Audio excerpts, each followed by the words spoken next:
Bessie Smith, of course, the Empress of the Blues, singing of a disaster, of a flood. Sitting with me, hearing Bessie Smith on this recording, is James Baldwin, brilliant young American writer, but perhaps a more specific description of Mr. Baldwin, since he is one of the rare men in the world who seems to know who he is today. James Baldwin, brilliant young Negro-American writer. And as you listen to this, Jim, to this record of Bessie Smith, what's your feeling? It's very hard to describe that feeling. The first time I ever heard this record was in Europe, and under very different circumstances than I'd ever listened to Bessie in New York. And what struck me was the fact that she was singing, as you say, about a disaster, which had almost killed her, and she'd accepted it and was going beyond it. It's a fantastic kind of understatement in it. It's the way I want to write. You know, when she says, "My house fell down and I can't live there no more," it's a great sentence. It's a great achievement. The way you want to write, you say. Yeah. I'm looking now at page 5 of your new book, and it's a remarkable one. Nobody Knows My Name. It's a series of essays, articles, opinions of James Baldwin, more notes of a native son, the subtitle. And on page 5, the reason I'd chosen the Bessie Smith record, because on page 5 you write of your being in Europe, you're in Switzerland. Yes. And you said you came armed with 2 Bessie Smith records and a typewriter. And I began to try to recreate the life that I had first known as a child, from which I'd spent so many years in flight. And it was Bessie Smith who, through her tone and her cadence, helped me dig back to the way I myself must have spoken when I was little. And I remember the things I had heard and seen and felt. I buried them deep. And here's the part, I had never listened to Bessie Smith in America. In the same way for years I never touched watermelon. But in Europe, I could reconcile myself. Yes, well, how can I put that? That winter in Switzerland, I was working on my first novel, which I thought I would never be able to finish. And I finally realized in Europe that one of the reasons that I couldn't finish this novel was because I was ashamed of where I'd come from and where I'd been, and ashamed of the life in the church, and ashamed of my father, ashamed of the blues, and ashamed of jazz, and of course ashamed of watermelon, because it was, you know, all of these stereotypes that the country inflicts on Negroes. You know, that we all eat watermelon, or we all do nothing but sing the blues and all that. Well, I was afraid of all that, and I ran from it. And when I say I was trying to dig back to the way I myself must have spoken when I was little, I realized that I had acquired so many affectations, I had told myself so many lies, that I really had buried myself beneath a whole fantastic image of myself which wasn't mine, but white people's image of me. And I realized that I had not always talked, obviously I hadn't always talked the way I had forced myself to learn how to talk. And I had to find out what I had been like in the beginning. In order, just technically then, you know, to recreate Negro speech, I realized it was a cadence, it was a beat, much more than, it was not a question of dropping S's or N's or G's, but a question of the beat, really. And Bessie had the beat. And in that, this icy wilderness, you know, as far removed from Harlem as anything you can imagine, with Bessie Smith and me, and white snow, and white mountains, and white faces, who really thought I'd been sent by the devil. It was very strange. They'd never seen a Negro before. And in this kind of isolation, it's very hard to describe, I managed to finish the book. And I played Bessie every day. And really, literally, this may sound strange. A lot of the book is in dialogue, and I corrected things according to what I was able to hear when Bessie sang and when James P. Johnson plays. It's that tone and that sound, you know, which is in me. This is in a forthcoming novel. This is in a forthcoming novel, yes, yes. The point you made a moment ago, the point you were speaking of, the sense of shame. Did you sense this, the sense of shame of a heritage that is so rich in accepting the white man's stereotype of yourself? I'm afraid it's one of the great dilemmas, one of the great psychological hazards of being an American Negro. And in fact, it's much more than that. I've seen a great many people go under. And every Negro in America is, you know, some way, one way or another, menaced by it. One's born in a white country, in a white Protestant Puritan country, where one was once a slave, where all the standards and all the images that when you open your eyes in the world, everything you see, none of it applies to you. You go to white movies, and you know, and like everybody else, you fall in love with Joan Crawford, and you root for the good guys who are killing off the Indians. And it comes as a great psychological collision when you begin to realize that all of these things are really metaphors for your oppression and will lead into a kind of psychological warfare in which you may perish. I was born in a church, for example, and my father was a very rigid and righteous man. But of course we were in Harlem. We lived in a terrible house. And downstairs from us there were, all these, what my father called good time people. There was a prostitute and all of her paramours and all that jazz. I remember I loved this woman. She was very nice to us. But we weren't allowed to go to her house, and whenever we went there, we were beaten for it. And when I was older, that whole odor of gin, homemade gin, really, and pig's feet and chitterlings and poverty and the basement, all this got terribly mixed up together in my mind with the whole holy roller white god business. And I really began to go a little out of my mind because I obviously wasn't white. It wasn't even a question so much of wanting to be white, but I didn't quite know anymore what being black meant. I couldn't accept what I'd been told, and all you've ever told in this country about being black is that it's a terrible, terrible thing to be. Now, in order to survive this, you have to really dig down into yourself and recreate yourself according to no image which yet exists in America. You have to impose, in fact, this may sound very strange, you have to decide who you are, and force the world to deal with you and not this idea of you. You have to decide who you are, whether you are black or white. Who you are. And then and then I must say, at this point, at that pressure, the question of being black or white is robbed of its power. I mean, you can still, of course, be beaten up on the South Side by anybody, I mean, the social menace does not lessen. But in some way, it is a world now which perhaps can destroy you physically. But the danger of your destroying yourself has not vanished, but is minimized. The name of the book, if we may, this is directly connected. Nobody Knows My Name. For years, and I speak of you, someone known as James, never known as James Baldwin, like Home James, sometimes called George, in the old days Sam, or Boy. sometimes Boy. Sometimes. Nobody Knows My Name. Why did you choose that title? Well, at the risk of sounding pontifical, it's at once, I suppose, a fairly bitter title, but it's also meant as a kind of warning to my country. In the days when people call me boy, those days haven't passed, except that I didn't answer then, and I don't answer now. To be a Negro in this country is really just, as Ralph Ellison has said it very well, really never to be looked at. And what white people see when they look at you is not invisible.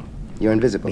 What they do see when they look at you is what they've invested you with. And what they've invested you with is all the agony and the pain and the danger and the passion and the torment, sin, death, and hell, of which everyone in this country is terrified. You represent a level of experience which Americans deny. And I think, this may sound mystical, but I think it's very easily proven. It's proven in great relief in the South when you consider the extraordinary price, the absolutely prohibitive price the South has paid to keep the Negro in his place, and have not succeeded in doing that, but has succeeded in having what is almost certainly the most bewildered and demoralized white population in the Western world. And on another level, you can see in the life of the country, not only in the South, what a terrible price the country has paid for this effort to keep a distance between themselves and black people. It was in the same way, for example, that it is very difficult, it is hazardous, psychologically, personally hazardous for a Negro in this country really to hate white people because he is too involved with them, not only socially, but historically, and no matter who says what, in fact, Negroes and whites in this country are related to each other. Half of the black families in the South are related to, the judges and the lawyers and the white families of the South. They're cousins and kissing cousins at least kissing cousins. Now, this is a terrible depth of involvement. It's easy for an African to hate the invader and drive him out of Africa. But it is very difficult for an American Negro to do this obviously cannot do this with white people. There's no place to drive them. This is a country which belongs equally to us both. And one's got to learn to live together here, or else there won't be any country.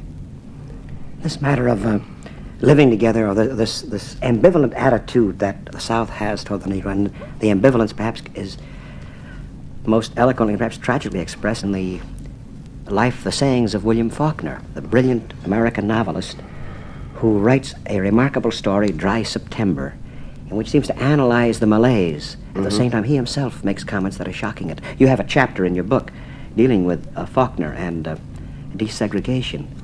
And is it this ambivalence, too, that it's this love, hatred. I hate to think of what the spiritual state of the South would be if all the Negroes moved out of it. The white people there don't want them, want to keep them there, want them in their place, but would be terrified if they left. I really think the bottom of their world would have fallen out. In the case of Faulkner, in Dry September or Light in August, or even in The Sound of the Fury, he can really get at, as you put it, to the bone. He can get at the truth of what the black-white relation is in the South and what a dark force it is in the Southern personality. But at the same time, Faulkner as a citizen, as a citizen of Mississippi, is committed to what Mississippians take to be their past. And it's one thing for Faulkner to deal with the Negro in his imagination, where he can control him, and quite another for him to deal with him in life, where he can't control him. And in life, obviously, the Negro, the uncontrollable Negro, is determined to overthrow everything in which Faulkner imagines himself to believe. It's one thing to demand justice in literature, and another thing to face the price that one's got to pay for it in life. And I think another thing about the Southerners, and I think it's also true of the nation, is that no matter how they deny it or what kind of rationalizations they cover it up with, they know the crimes they've committed against black people, and they're terrified that these crimes will be committed against them. The element of guilt then is here too. Yes. There's a point you make, and very beautifully, somewhere in the book, and Nobody Knows My Name, I forget which one of the essays involved. In the South, the white man is continuously bringing up the matter of the Negro. In the North, never. So obsessed in one case and so ignored in the other. It's very funny.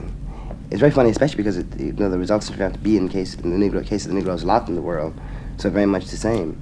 But it seems to me that it must be absolute torment to be a Southerner if you imagine that these people, that one day, one day even Faulkner himself was born, and certainly, when he was born, he was raised by a black woman, probably the model for Dilsey, and one fine day, a child of 3 or 4 or 5 who has been involved with black people on the most intense level, and at the most important time in anybody's life, it suddenly breaks on him like a thundercloud that it's all taboo. And of course, since we know that nobody ever recovers really, from his earliest impressions, the torment that goes on in a Southerner who is absolutely forbidden to excavate his beginnings, it seems to me is a key to those terrifying mobs. It isn't hatred that drives those people in the streets, it's pure terror. And perhaps a bit of schizophrenia here, too. Well, by this time, it's absolutely schizophrenic. Yeah. And I must say, not only in the South, but the South is a very useful example on a personal and social level of what is occurring really in the country. And the sexual paranoia, again, it's very important to remember what it means to be born in a Protestant Puritan country with all the taboos which are placed on the flesh, and to have at the same time in this country such a vivid example of, at least in the imagination, of paganism and the sexual liberty with which white people invest Negroes and penalize them for. Combination of Puritanism and paganism, both. Yes. The conflict. And the terrible tension. The tensions that come as a result.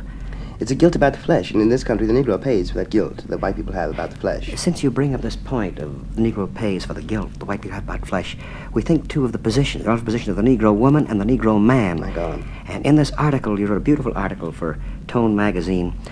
You were saying something about the mistress of the house, the white mistress, who admires her maid very much, but she speaks of the no-count husband. No-count husband. And so this brings the matter of what it means to be a Negro male. It connects with that old phrase that Negroes are the last to be hired and the first to be fired.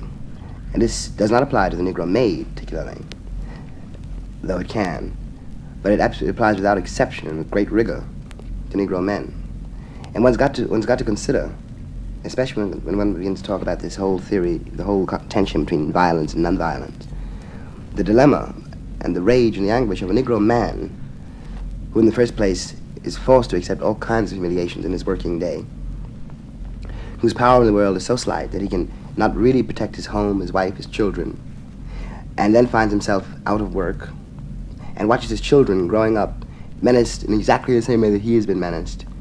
When a child is 14, when a Negro child is 14, he knows the score already. There's nothing you can do, and all you can do about it is pray, really, that this will not destroy him.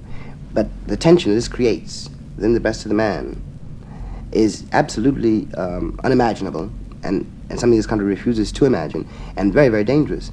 And again, it complicates the sexuality of the country and of the Negro in a hideous way, exactly because all Negroes are raised in a kind of matriarchy, since after all, the wife can go out and wash the white lady's clothes, and steal little things from the kitchen. And this is the way we've all grown up. Now, this creates another social, psychological problem in what we like to refer to as a subculture, which is a part of the bill which the country is going to have to pay. Bills always do come in. One's always got to pay. There's always, as a phrase Sandberg used, slums always seek their revenge. Another way of saying it, too. Yes, they do indeed. Thinking about the matriarchal setup of the Negro family, the Negro life, even back to the slave days, the Underground Railway leaders, Harriet Tubman, were the women. Yeah. It's a terrible thing. Negro women for generations have raised white children who sometimes lynched their children, and have tried to raise their raise their child like a man, and yet in the full knowledge that if he really walks around like a man, he's going to be cut down. It's a terrible kind of dilemma. It's a terrible price to ask anybody to pay. And in this country, Negro women have been paying it for 300 years. And for 100 of those years, when they were legally and technically free. When people talk about time, therefore, I can't help but be be absolutely not only impatient but bewildered. Why should I wait any longer? And in any case, even if I were willing to, which I'm not, how? The point you mean about go slow? Go slow, yes. Go slow, take it easy. Again, there's a last sentence you have on that, on the Faulkner chapter about how it changed, about whatever approach to humanity, to being human beings, it must be now, the moment you speak of. It's always now. The world we're living in, we have to make it over. The world we live, we made the world we live, but you speak of now. It's always now. Time is always now. Everybody, I think everybody who's ever thought about his own life knows this. You don't make resolutions about something you're going to do next year. No, if you decide to write a book, you may write the book may be finished 20 years from now, but you've got to start it now. I'm thinking of the subtitle of your book now, and the position of the Negro woman, Negro man. Notes of a Native Son. Naturally, I immediately think of Richard Wright, who has meant so much to you as an artist and as a man. And his short story, you refer to this beautifully here in the chapter, Alas, Poor Richard, one of the 3 chapters on Richard Wright, Man of All Work, in which the husband, to get a job, dresses himself up in his wife's clothes and hires off as a cook. Yeah. It's a beautiful, terrifying story. And it really gets at something which has been hidden for all these generations, which is the ways in which it really suggests, more forcibly than anything I've ever read, really, the humiliation that a Negro male endures. And it's this which the country doesn't want to know. And therefore, when people talk about the noble savage, and the greater sexuality of Negroes and all that jazz, whereas I know I could name, if we were not on the air, 6 people I know whom I grew up, 6 men who were on the needle, just because the demoralization is so complete that in order to make the act of love, there's got to be a certain confidence, a certain trust. Otherwise, it degenerates into nothing but desperate, and futureless brutality. You've spoken of the needle now, and we think, of course, of junkies, and we think of narcotics. And here again, perhaps for some, the only means of escape from the brutal reality. Yes, that's right. That's right. I knew a boy very well once who told me, almost that many words, that he wasn't trying to get high. He was just trying to hold himself together. Because he also said, talking about himself walking through one of our cities one morning, and the way people looked at him, and he said to himself, he told me that, well, if you ought to be able to bear me if I can bear you. What is most appalling about it is that all of these things might not be so terrible if, when facing well-meaning white people, one didn't realize that they don't know anything about this at all, and don't want to know.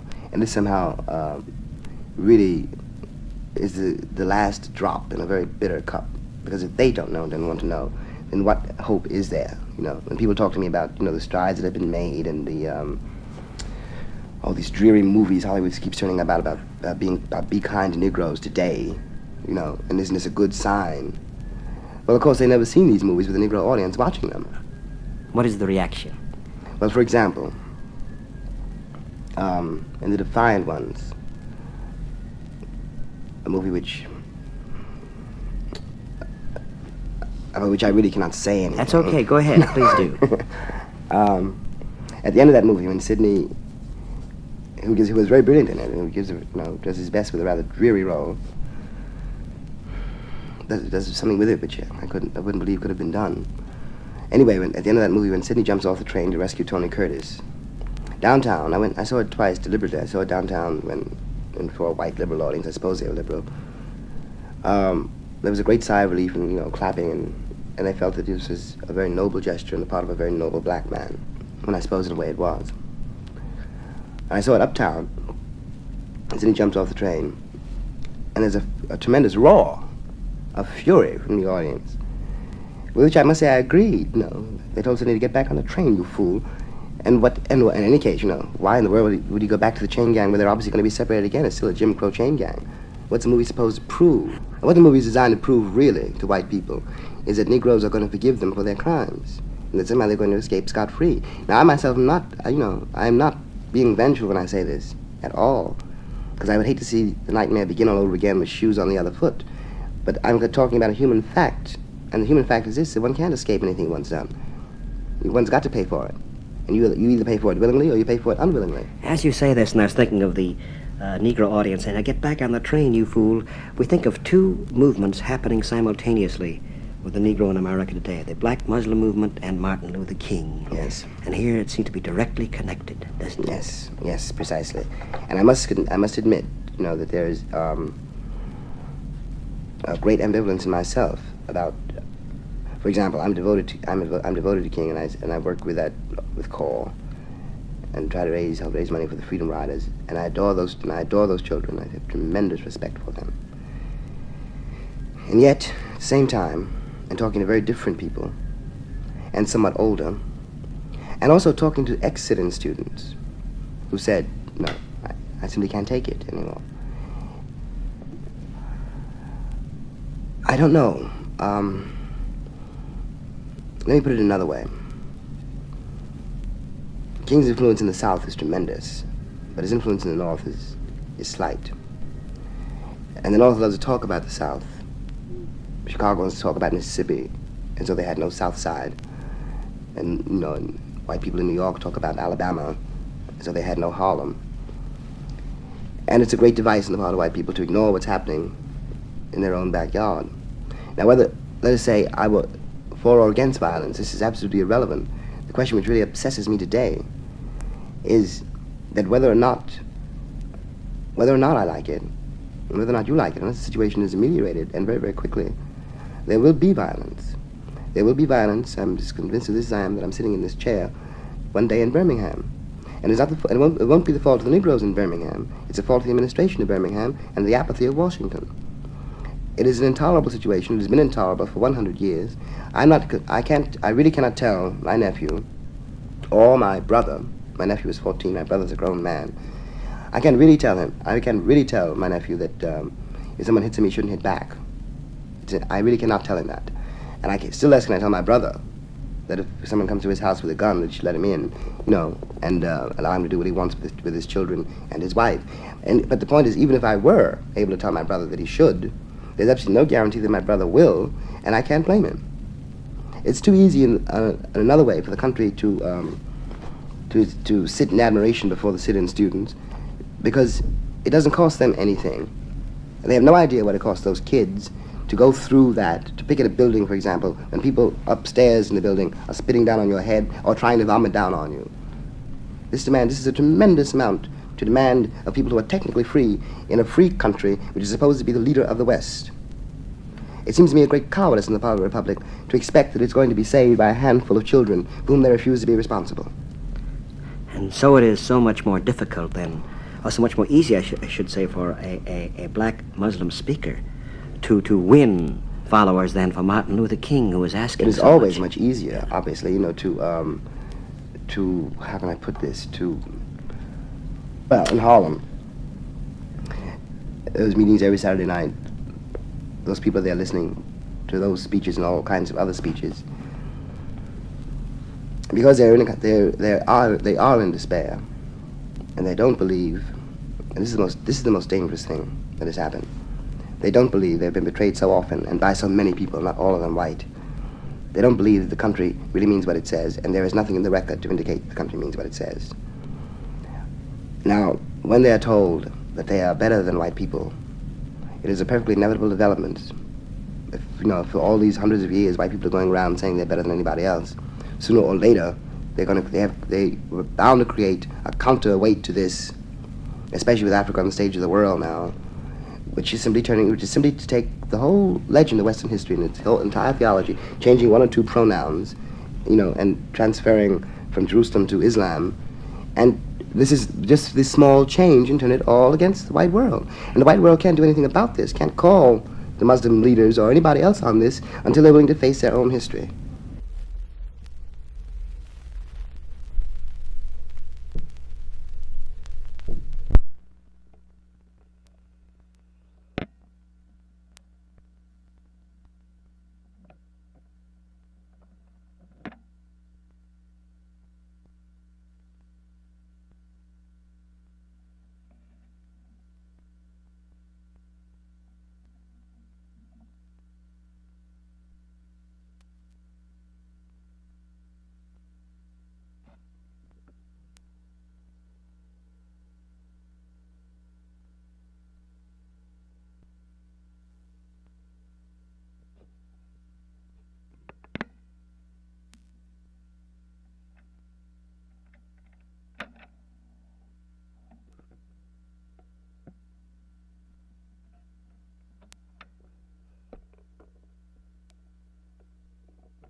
How does all this then connect with a Negro artist, a Negro writer, specifically you, coming out and to a man who meant so much to you, Richard Wright? There's, in one of the, again, we come back to Wright's chapter, he escaped. He spoke of Paris as a refuge, but you looked upon it as a sort of way station for yourself. Well, in the beginning, I must admit, I looked on Paris as a refuge, too. I never intended to come back to this country. I lived there so long, though, and I got to know a great deal about Paris.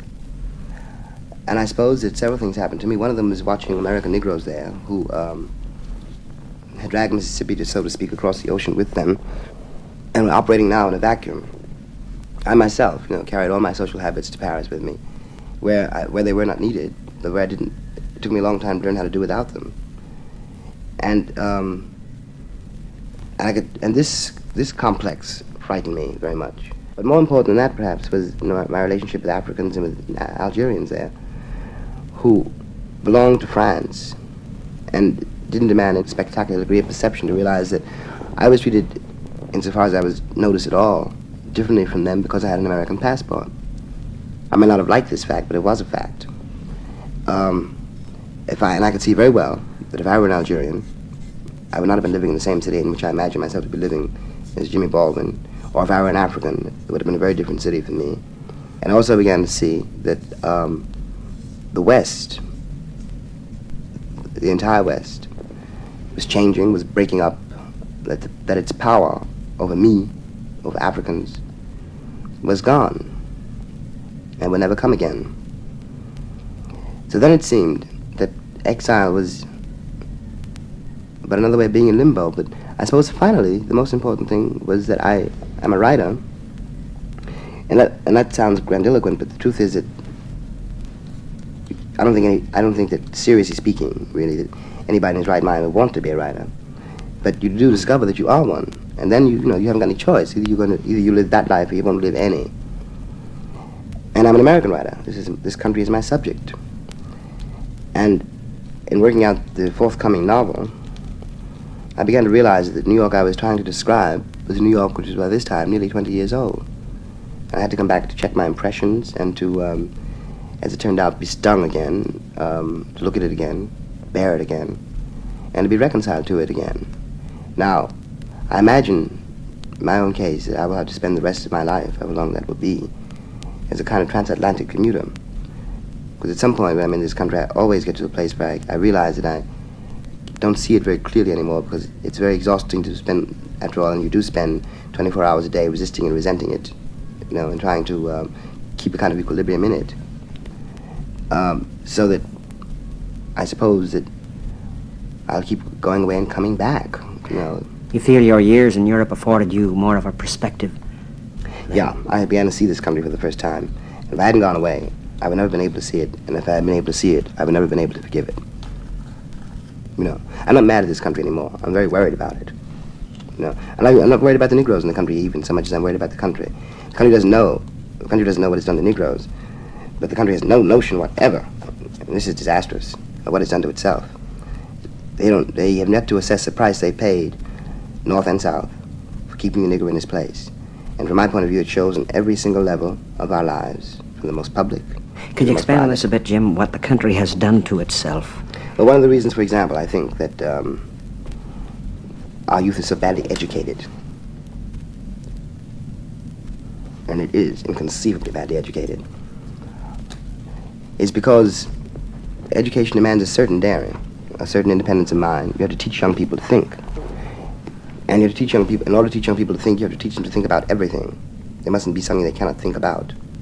If there's one thing they can't think about, then very shortly they can't think about anything. Now, there's always something in this country, of course, one cannot think about. What one cannot think about is a Negro. Now, this may seem like a very subtle argument, but I don't think so. I think that really time will prove the connection between the level, of the lives we lead, and this extraordinary endeavor to avoid black men. And I think it shows in our public life. I think that when I was living in Europe, it occurred to me that what Americans in Europe did not know about Europeans was precisely what they didn't know about me. And what Americans today don't know about the rest of the world, like Cuba or Africa, is what they don't know about me. And the totally incoherent foreign policy of this country is a reflection of the incoherence of the private lives here. So we don't even know our own names. No, we don't. That's the whole point. I suggest this, that in order to learn your name, you're going to have to learn mine. In a way, the key to this country, the American Negro, is the key figure in this country. And if we don't face him, we will never face anything. Since you've mentioned, I don't know your name, I, a white man, will never know mine. I'm thinking now as a country, when there's another country, we think of Africa immediately. You were covering a meeting of Negro writers of the world in Paris. Yeah. And African writers were speaking too, as well as writers of... It was really an African conference, predominantly African. The Negroes were there as Africans, or as, well, the black people of the world, let's put it that way. What of the African writer then? You mentioned Tituola here, and isn't there a problem here? The uncovering of this rich heritage so long buried by kidnappers, by colonial people, and at the same time we know that technological advances are taking place, changes, slums are being cleared. 20th century, in fact. 20th century. Now, isn't there loss as well as gain here? It's a question of two things are happening at the same time. It's a very great question. I don't know what... it's almost impossible to assess what was lost, which makes it impossible to assess what's gained. How can I put this? Yeah, in a way, I almost envy African writers because there's so much to excavate, And because their relationship to the world, at least from my vantage point, about this I may be wrong, seems much more direct than mine can ever be. But God knows, the colonial experience destroyed so much, blasted so much, and of course changed forever the African personality. So one doesn't know what really was there on the other side of the flood. It'll take generations before that past can be reestablished and in effect used. And at the same time, of course, all the African nations are under the obligation, the necessity of moving into the 20th century at really, some fantastic rate of speed, because it's the only way they can survive. And of course, all Africans, whether they know it or not, have endured the European experience and have been stained and changed by the European standards. In a curious way, the unification of Africa, insofar as it can be said to exist, is a white invention. That is to say, the only thing that really unites, as far as I can tell, all black men everywhere, is the fact that white men are on their necks. What I'm curious about is what will happen when this is no longer true, and for the first time in the memory of anybody living, black men have their destinies in their own hands. What will come out then, and what the problems and tensions and terrors will be then, is a very great, very loaded question. I think that if we were more honest here, we could do a great deal to aid in this transition, because we have an advantage, which we still consider to be a disadvantage, over all the other Western nations. That is to say, we have created, forgetting, quite apart from everything else, the fact is we have created, and no other nation has, a black man who is part of the West. Now, and in distinction to Belgium or any other European power, we had our slaves on the mainland, and therefore, no matter how we deny it, couldn't avoid a human involvement with them, which we've almost perished denying, but which is nevertheless there. Now, if we could turn about and face this, we would have a tremendous advantage in the world today. But as long as we don't, there isn't much hope for the West, really. How can I put this? If one could accept the fact that it is no longer important to be white, it would begin to cease to be important to be black. If we could accept the fact that no nation with 20 million people, 20 million black people in it, for so long, and with such a depth of involvement, no nation under these circumstances can really be called a white nation.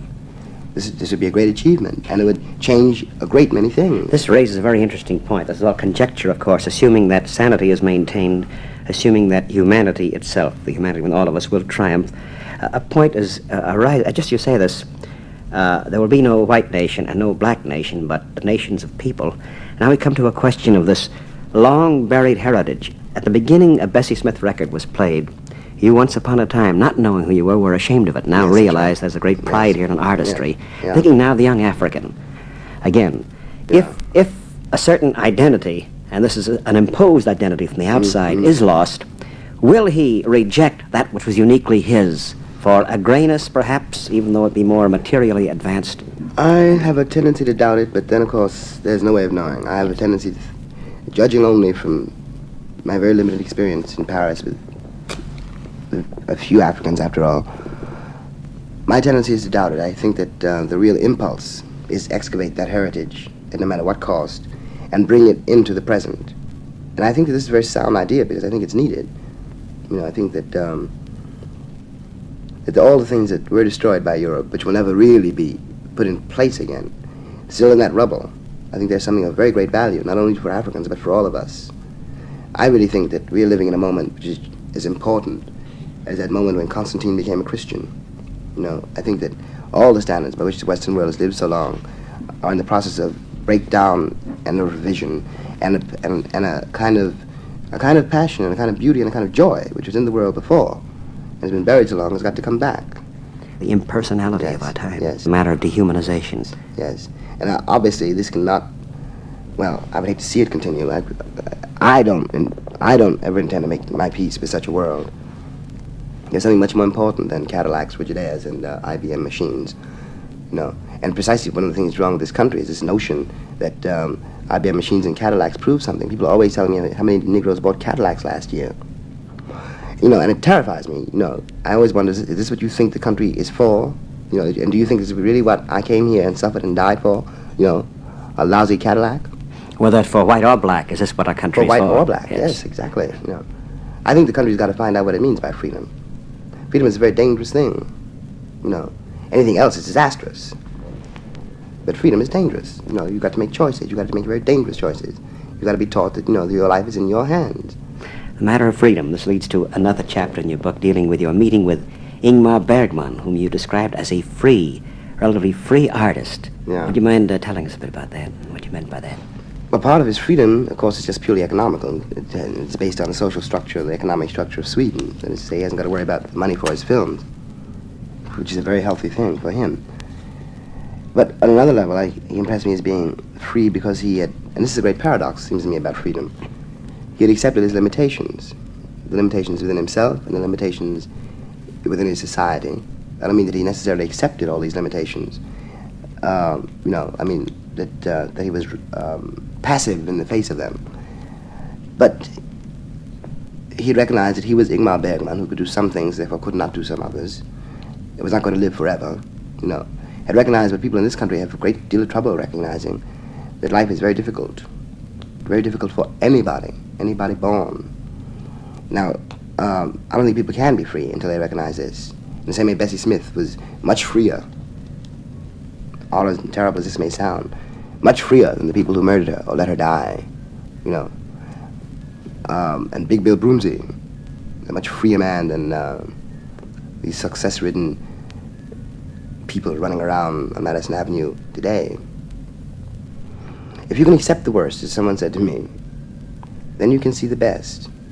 But if you think life is a great big glorious plum pudding, you know, you'll end up in the madhouse. To perhaps even extend the examples you just offered, the little girl who walked into the Little Rock schoolhouse, Yes. or the Charlotte, North Carolina, and was spat on, was much freer Yes, than the people spat on white her. child who sat there with Yes. a misconceived notion. Well, I think the proof that Negroes are much stronger in the South today is simply, you know, She knew who she was. she knew who she was. She knew who she was. And after all, that child has been coming for a very long time. She didn't come out of nothing. And the Negro families are able to produce such children, you know. And whereas the good white people of the South have yet to make any appearance, proves something awful about the moral state of the South. You know, those people in Tallahassee who are never in the streets when the mobs are there, well, you know, why aren't they? It's their town too. What about someone like Lillian Smith? Lillian Smith is a great, you know, I think a very great and heroic and very lonely figure, obviously, you know. She has very few friends in that little hamlet in Georgia where she carries on so gallantly. You know, she's paid a tremendous price for trying to do what she thinks is right. And the price is terribly, terribly high. The only way for the price to become a little less is for more people to do it. Because here's Say someone, it. here is someone of the South, a minority of one, and perhaps a few prototypes here and there, but the majority is not necessarily right all the The time. majority is usually, I hate to say this, wrong. I think there's a great confusion in this country anyway about that, you know. I don't... Ibsen's enemy of the people. Yes, yes. You know, I really think seriously. There's a division of labor in the world, and some people are here to. I can see. Well, let me put it this way. There's so many things I'm not good at. I can't drive a truck. You know, I couldn't run a bank. Well, all right. So that you know, other people have to do that. Well, in a way, they're responsible to me, and I'm responsible to them. And my responsibility to them is to try to tell the truth as I see it. Not so much about my private life, it's about their private lives. So that there is in the world a standard, you know, for all of us, which will get you through your trouble, because your trouble's always coming. And your Cadillacs don't get you through it. And neither do psychiatrists, incidentally, you know. All to get you through it really is some faith in life, which is not so easy to achieve. Now, when we talk about majorities and minorities, you know, I always have the feeling that this country is talking about a kind of popularity contest, you know, in which everybody works together towards some absolutely hideously material end. But in truth, I think that, you know, politicians, for example, in the South, where, you know, it's shown most clearly, I think all the Southern politicians have failed their responsibility to the white people of the South. Somebody in the South must know that obviously the situation, the status quo will not exist another 100 years. And their responsibility is to prepare the people who are now forming those mobs, prepare those people for that day, you know, to minimize the damage to them, even. Now, the majority rule in the South is not a majority rule at all. It's a mob rule. And what these mobs fill is a moral vacuum, which is created by the lack of a leader. And it seems to me this is the way the world is. And I'm not talking about dictatorships. I mean that... Statesmen, you know, and people who are sitting in government are supposed to know more about government than people who are driving trucks and digging potatoes and trying to raise their children. That's what you're in the office for. Someone then with a sense of history, perhaps. Yes, which is precisely what we don't have here. Sense of history. Yes, if you don't know what happened behind you, you have no idea what's happening around you.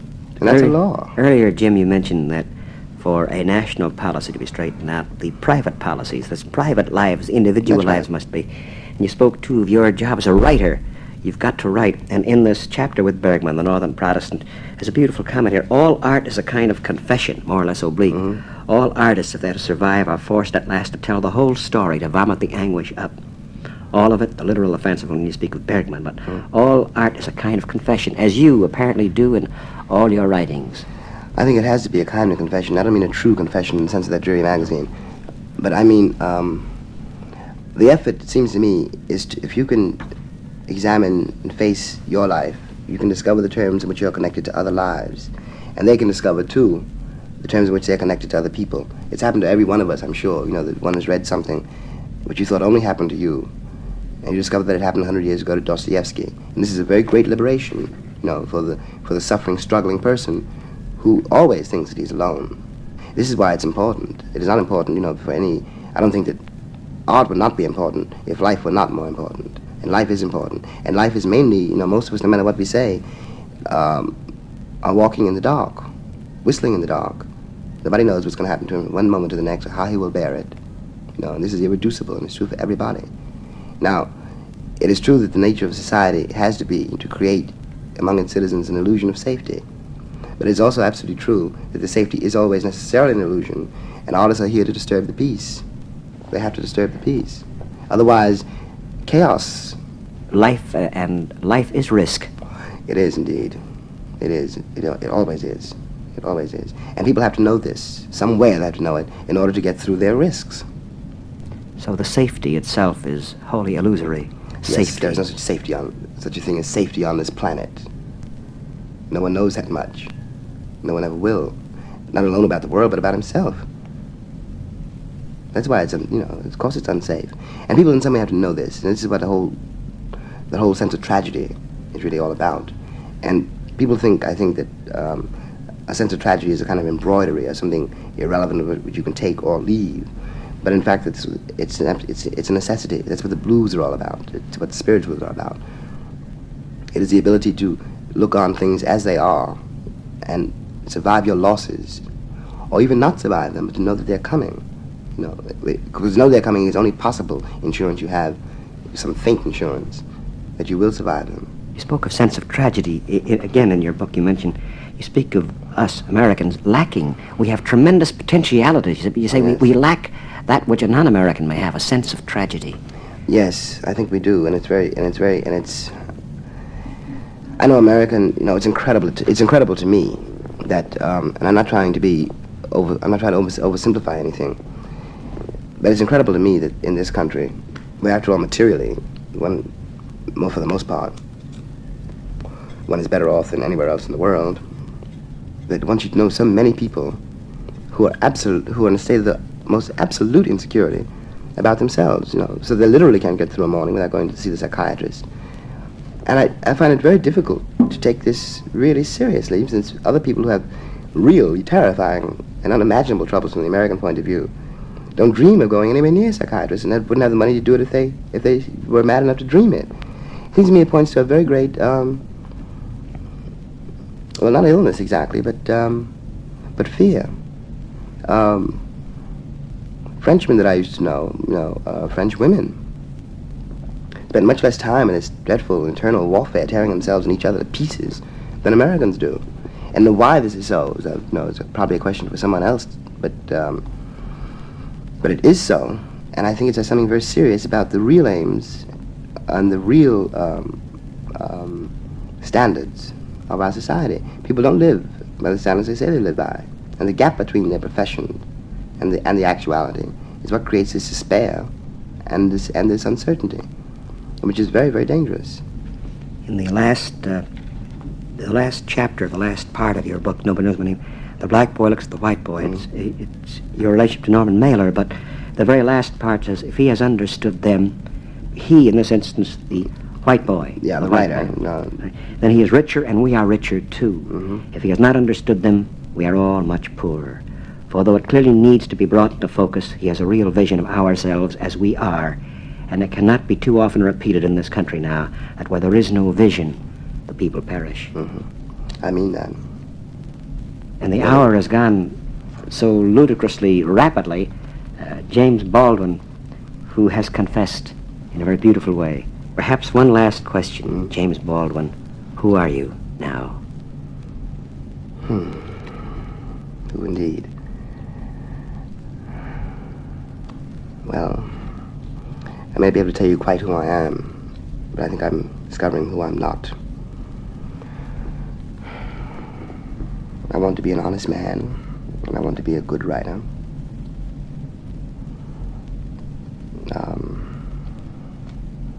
And I don't know if one ever gets to be what one wants to be.